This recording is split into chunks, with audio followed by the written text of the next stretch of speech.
Update sa sakit ni Nanay Ganda, November 4 kahapon, dinala ko siya sa vet kasi nilagnat siya nung madaling araw at nagsuka at dumumi ng malambot. So, nagpanik ako, nataranta ako kasi ang akala ko okay na siya, magaling na kasi nag-SM pa nga kami. Pero, ayun nga po, biglang nagkaganyan na naman siya.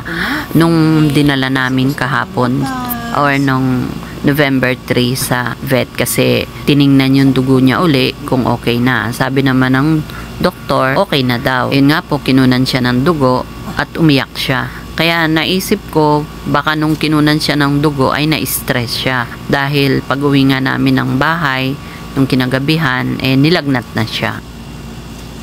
Makita. Dapat kasi nakataas to pag ganun. Para tumulo. Ay, naku, nasaan ba ang liquid?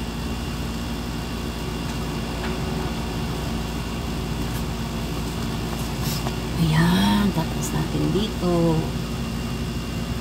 Para tumulo. Ayun.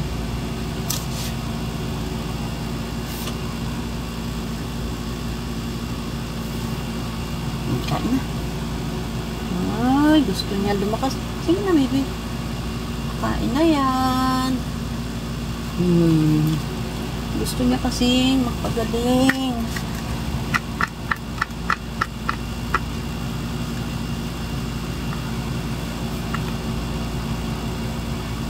Sana lang. Sana lang, baby. Last na to, last. Wala na. After nito, mamaya naman. May tira. May tira, sayang yung tira.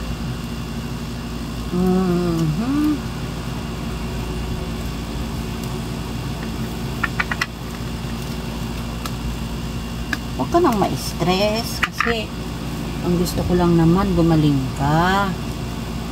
Diba?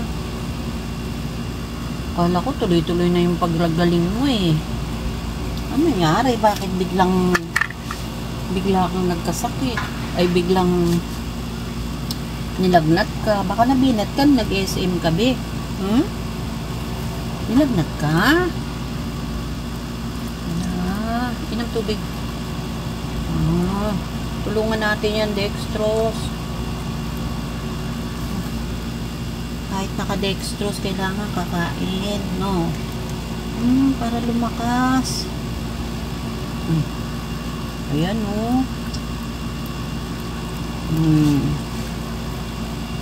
mamaya kain ka uli.